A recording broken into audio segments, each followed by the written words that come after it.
to the domestic parade, shouting drums and hauling freight, red and green and brown and blue, never really used to blue, all with different roles to play, rounds in the sheds so far away, down the hills around the coast, to the Kenzie star, the number one YouTuber show.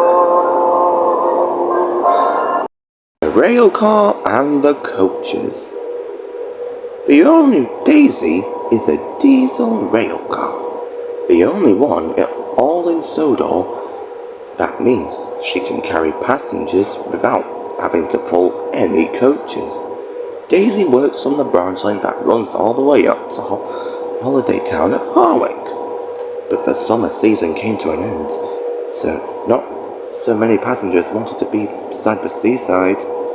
"Aww," groaned the passengers. "Look at the weather," said the girl.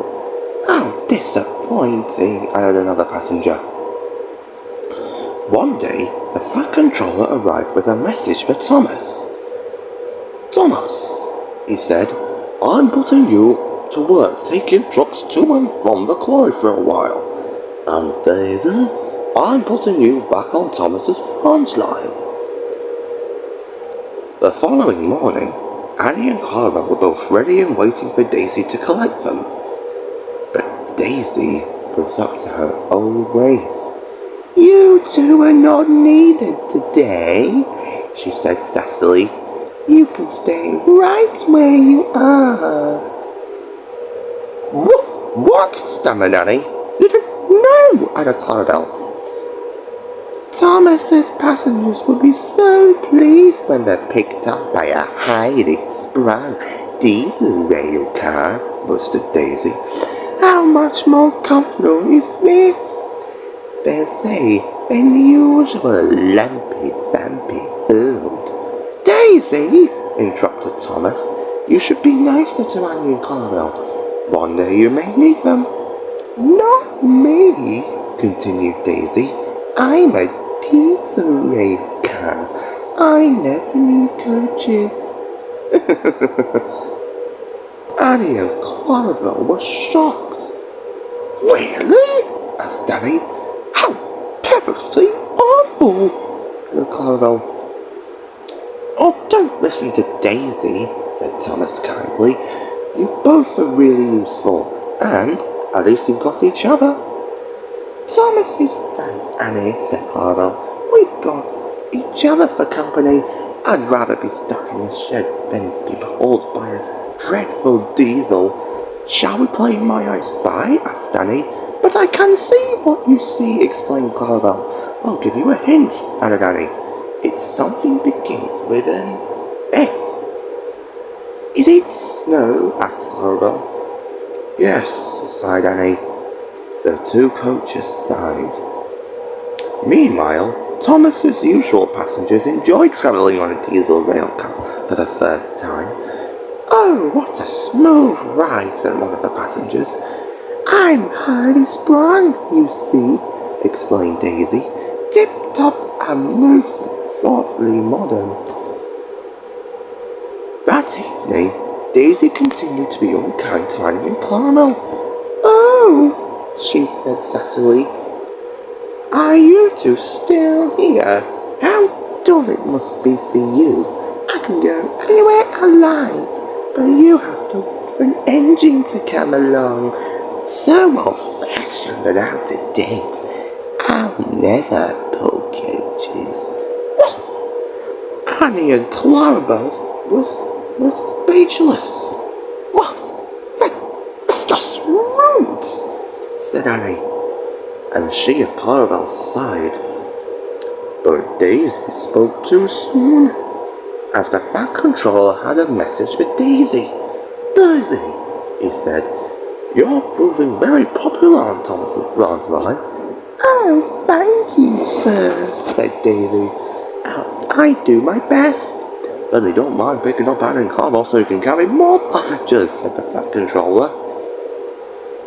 Daisy was shocked, and she did need Annie and Clarabelle, but she was too proud to apologize. And Annie and Clarabelle had a cheeky idea. As they were travelling along, Annie and Clarabelle began to do their plan. "Can you hear a rattling, Annie?" asked Clarabelle. "Yes, Clarabelle," said Annie. "Is it you?" "Oh," said Clarabelle, "it's not me." "Well," said Annie, "it certainly isn't me." "I wonder where it's coming from," said Clarabelle. "That rattling." "I don't know," said Annie. "I can't hear any now for all the creaking." "Creaking?" asked Daisy. "What creaking?" "Oh, yes," said Clarabelle. "Sounds like rusty springs. A perfectly dreadful noise," said Annie. "Don't be craning. It's going right through me," said Clarabelle. "I'm surprised the passengers haven't complained," said Annie. "Not fit for purpose," asked Clarabelle. "Something's very wrong," replied Annie. "A ghastly noise," added Clarabelle. "Never heard the like," said Annie. And to finish our sentence, they said, "Good for scrap." Annie and Clarabelle's plan worked a little too well. "Everybody off," said Daisy. "Everybody out. I need to speak to a professional." Daisy's passengers complained to the station master and told him what a bad railway it was. Thomas arrived at Belford Station. No, Thomas arrived at... "I just saw Daisy rush by," he said. "Why does she leave you here?" Annie and Clarabelle said nothing was happened. "She had to speak to a professional," said Annie. "A professional?" asked Thomas. "What about?"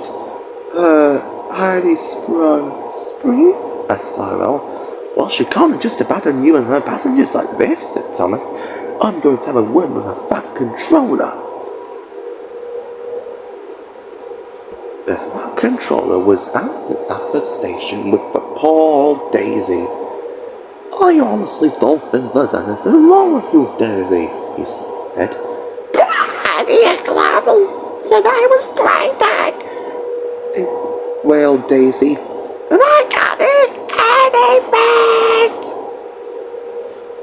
"Well, no," said the fat controller. "No, so that means..." "I must have a problem with my hearing as well," continued Daisy. "I'm off to the diesel works to find me fitter."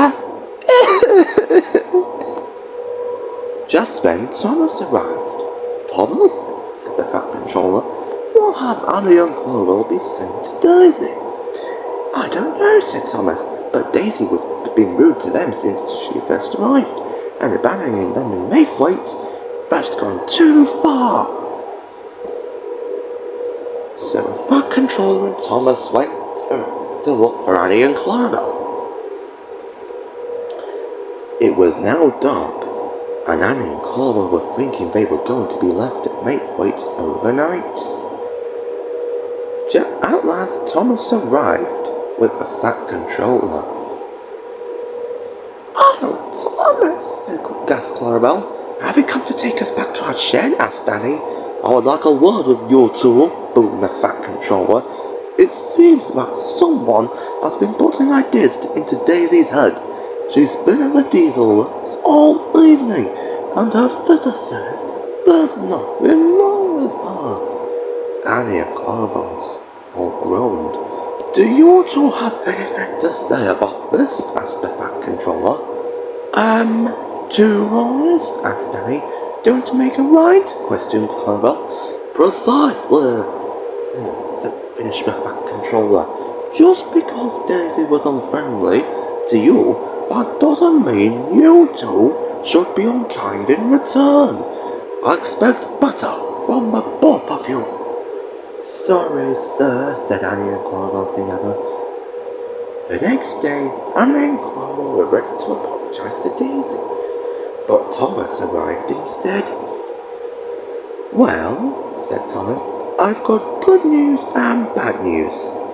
The good news is Daisy has gone back to her usual branch line, so she won't be taking you out today."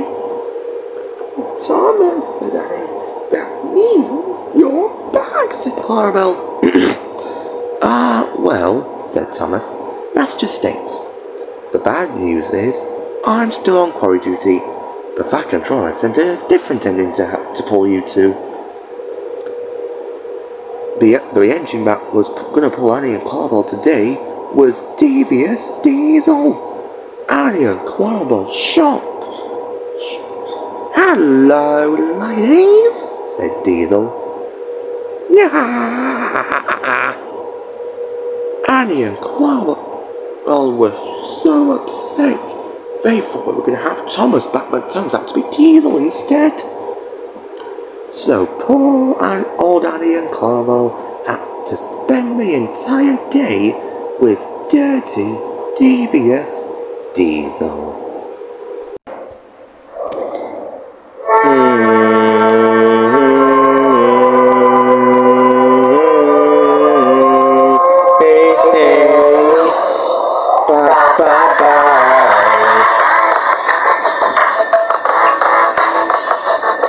Bye-bye.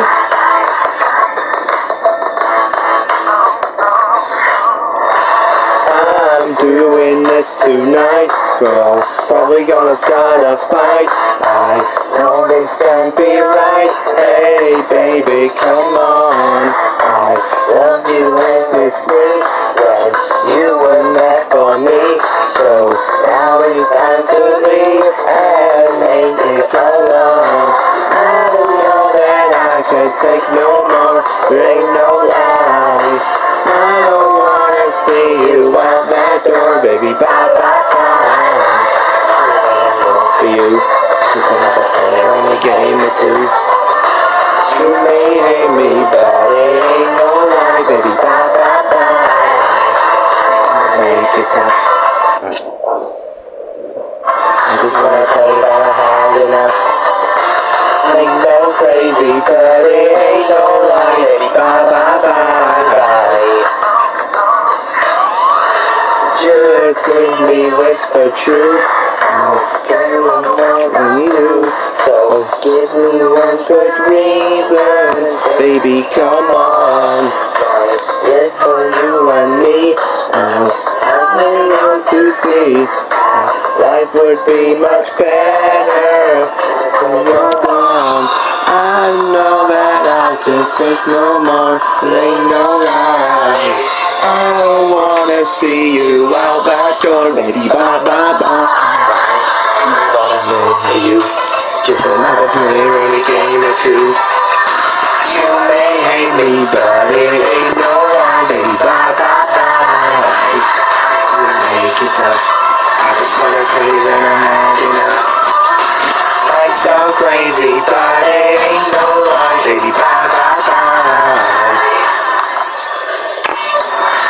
You may not know it's short, but I wanna make it. I know it's short. Bye bye.